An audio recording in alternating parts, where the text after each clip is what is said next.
Assalamualaikum warahmatullahi wabarakatuh.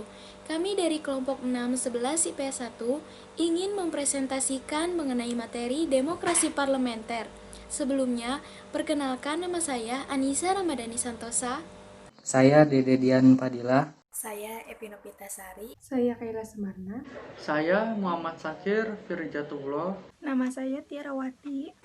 Yang pertama, demokrasi parlementer adalah sebuah sistem pemerintahan yang parlemennya memiliki peranan penting dalam pemerintahan.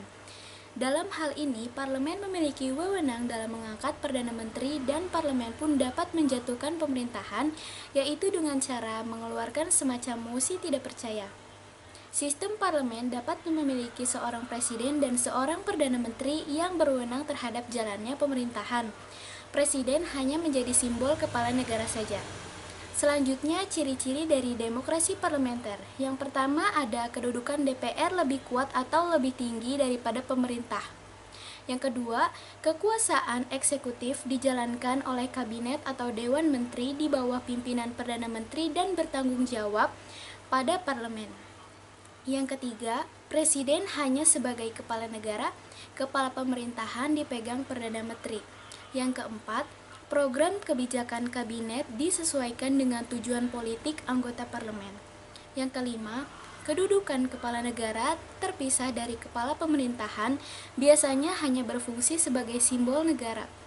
Yang keenam, jika pemerintah dianggap tidak mampu, maka anggota DPR dapat meminta mosi tidak percaya kepada parlemen untuk membubarkan pemerintah.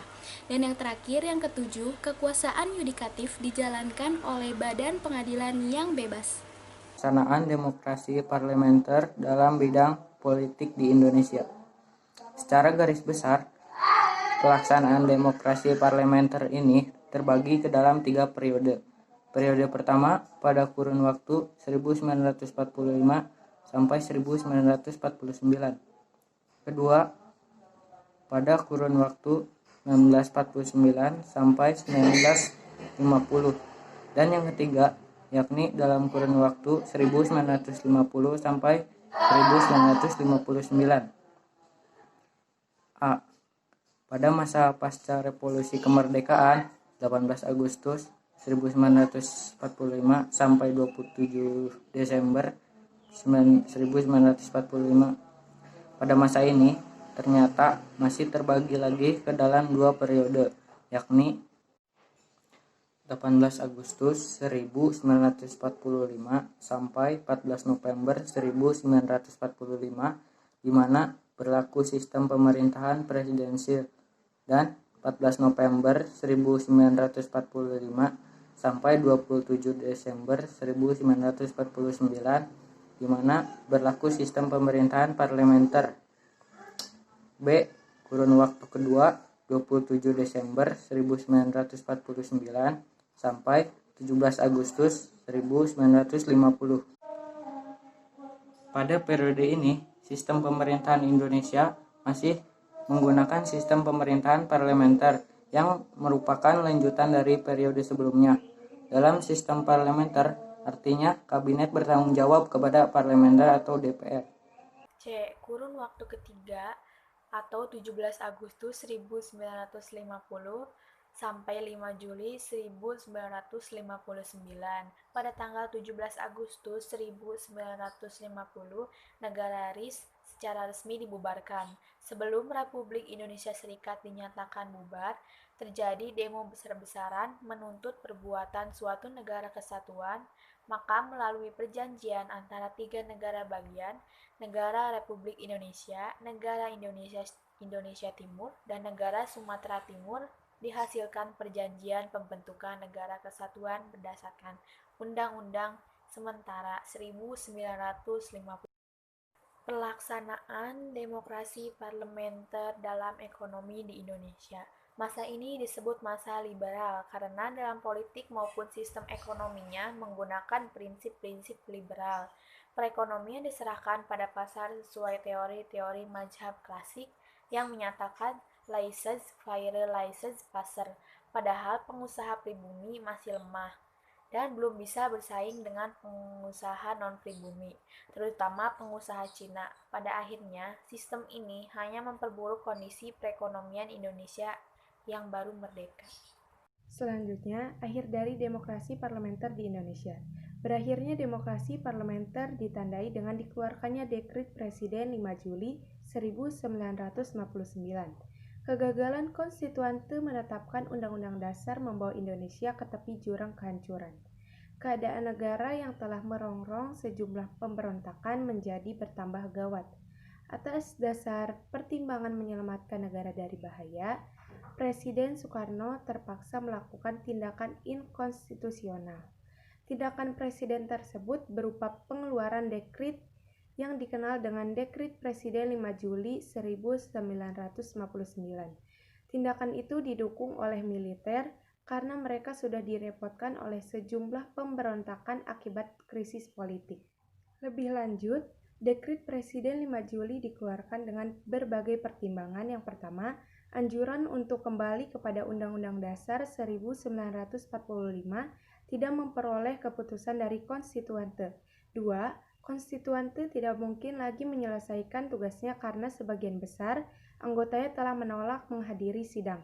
3. Kemelut dalam konstituante membahayakan persatuan, mengancam keselamatan negara, dan merintangi pembangunan nasional.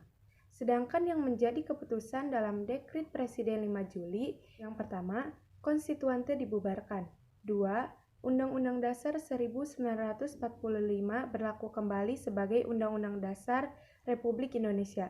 Dan yang terakhir, membentuk MPRS dan DPAS dalam waktu singkat. Kelebihan dan kekurangan demokrasi parlementer. A. Kelebihan.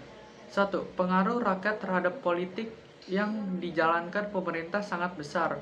2. Pengawasan rakyat terhadap kebijakan pemerintah dapat berjalan dengan baik. 3. Kebijakan politik pemerintah yang dianggap salah oleh rakyat dapat sekaligus dimintakan pertanggungjawaban oleh parlemen kepada kabinet. 4.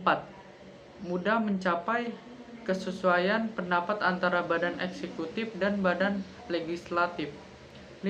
Menteri-menteri yang dianggap merupakan kehendak dari suara terbanyak di parlemen sehingga secara tidak langsung merupakan kehendak rakyat pula.